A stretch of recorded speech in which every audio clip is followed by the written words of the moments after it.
እርግጠኛ ነኝ ይህ ዜና ሁላችሁም መስማት አትፈልጉም። ምክንያቱም በጋለ ጉጉትና ተስፋ የምትጠብቁት ትልቅ ዕድል ስለሆነ።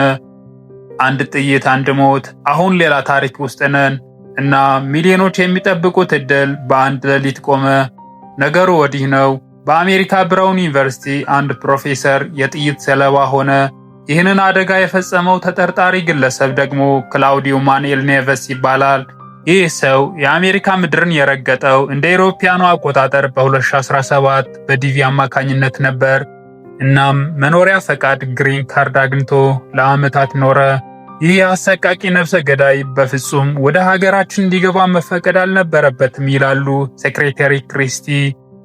እንደገና ሌላ ታሪክ። ወይ አንቺ አሜሪካ ስንቱን ጉደኛ ሰበሰብሽው።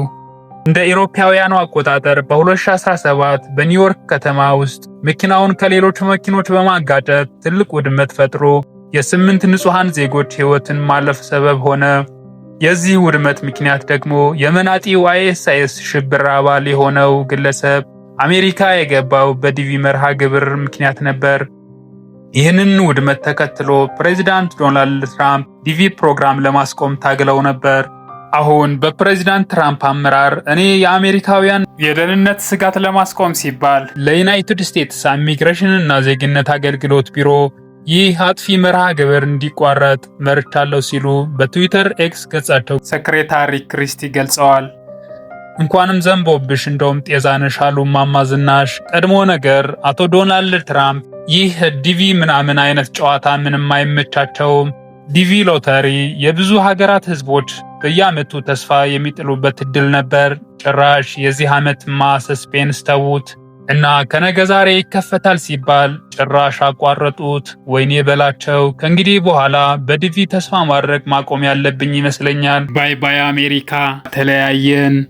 በእርግጥ ዶናልድ ትራምፕ እና አጋሮቹ ብቻቸውን ይህንን መርሃ ግብር እስከ ወዲያኛው ድረስ ማስቆም አይችሉም።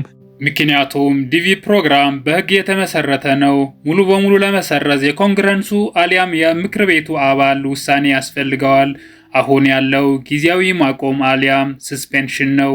ምርመራ ከተጠናቀቀ በኋላ ዲቪ እንደገና ሊመለስ፣ ሊዘገይ አሊያም ሊቋረጥም ይችላል። ሁላችንም እርግጠኛ መሆን አንችልም። ግን ሰውየው ቀላል አይደለም። በቃ አይዞሽ ገለቴ፣ ምንም ማድረግ አይቻልም። ለማንኛውም ህዝቤ ይህ ፕሮግራም ሙሉ በሙሉ ሊቋረጥም ላይቋረጥም ይችላል። አሁን ያለበት ወቅታዊ ሁኔታ ግን ይህንን ይመስላል። ቻው።